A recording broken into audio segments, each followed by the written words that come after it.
తెలుగు రాష్ట్రాల్లో దినదినాభివృద్ధి చెందుతున్న పంట ఆయిల్ పామ్. అయితే నాటిన 3 ఏళ్ల వరకు ఈ తోటల నుండి ఎలాంటి దిగుబడి రాదు కనుక రైతులు మొదటి 2-3 ఏళ్లు అంతర పంటలు సాగు చేస్తుంటారు.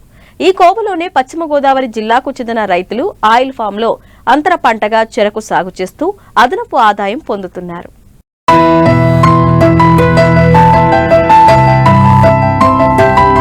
ఇదిగో ఇక్కడ చూడండి, ఈ పామాయిల్ తోటను. మొత్తం 14 ఎకరాల్లో విస్తరించి ఉన్న ఈ తోట పశ్చిమ గోదావరి జిల్లా గోపాలపురం మండలం జగన్నాథపురం గ్రామంలో ఉంది. ఈ తోట యజమాని వంగా సత్యనారాయణ శ్రీధర్. ప్రస్తుత పామాయిల్ మొక్కలు 2 ఏళ్ల క్రితం పెట్టారు.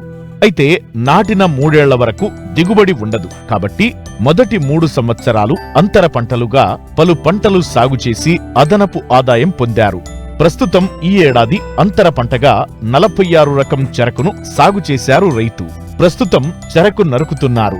ఎకరాకు 35 నుండి 40 టన్నుల దిగుబడి వస్తుందని ఆశాభావం వ్యక్తం చేస్తున్నారు.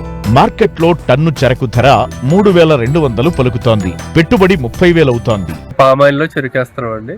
చెరుకు ముందల మొక్కల పామాయిల్ వేసిన తర్వాత దున్ని బోధులు తోలి మొక్క పెడుతున్నాం అండి. కర్ర పెడుతున్నాం.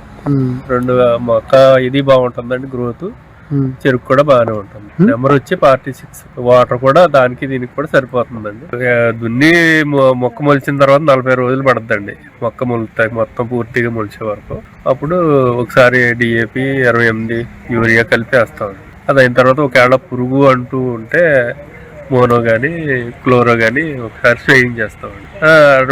40 రోజుల తర్వాత తడి పెడతామండి. తడి పెట్టాక లేడీస్ కలుపు మందు కొడితే నీట్ గా కలుపు చచ్చిపోతాయండి. అప్పుడు మళ్ళీ తడి పెట్టి పైపడి చేస్తాం. ఎకరానికి వచ్చి 15 బస్తాలా పట్టేస్తుందండి. 1435 DAP 28 పొటాషు యూరియా ఆల్దం పిండి కూడా వేస్తామండి. బాగా 45 నుంచి 50 టన్నుల వరకు దిగుబడి వస్తుంది. పామాయిల్ వేసిన ఎకరానికి వచ్చి 45,000, కౌలు 30,000 అండి. 50 టన్నులు అయితే దానికి సరిపోతుంది తప్ప లోపు అయితే లాస్ వచ్చేస్తుంది. దానికి ఇప్పుడు ఈ లేబర్ ఖర్చు ఇవన్నీ 4,000, మ్యాక్సిమం 4,000 ఉంటే గిట్బెట్ అవుతుందండి. టన్నుకు వచ్చి 4,000 అండి. మేము నిరుడు 20 ఎకరాల చెరుకు తోట మిషన్ హార్వెస్టింగ్ నిమిత్తం ఆంధ్ర షుగర్స్ వారు మాతోటి సాగు చేయించారు. దీనికి వివిధ డిస్టెన్స్ వచ్చి 54 అంగుళాలు పెట్టించారు సాల్కి మధ్యలోనే. దీనికి పైపాట్ అది ట్రాక్టర్ తోటి చేసి మట్టి అది కూడా 2 నెలలు పోయిన తర్వాత ట్రాక్టర్ తోటి ఎరువులు వేసి ఎక్కించడం జరిగింది. ఎరువులు వచ్చి ఎకరానికి 5 క్వింటాల్లో ఎరువు పడింది. కాంప్లెక్స్, DAP అన్నీ కలిపి, యూరియా అన్నీ కలిపి. అయితే ఈ సంవత్సరం అధికంగా వర్షాలు ఉండటం గురించి దిగుబడి ఆశించినంత వస్తుందని అనుకుంటలేదు. మామూలుగా కాలం అనుకూలంగా ఉంటే మిషన్ హార్వెస్టింగ్కి 60 టన్నుల వరకు వస్తుందండి. కాకపోతే ఈ సంవత్సరం వర్షాలు బాగా ఎక్కువగా ఉండటం గురించి ఒక 50 టన్నుల దాకా వస్తుందని ఎక్స్పెక్ట్ చేస్తున్నాం. వాతావరణం అనుకూలిస్తే మిషన్ హార్వెస్టింగ్ తోటి వేసింది ఎకరానికి 60 టన్నుల దాకా వస్తుందండి.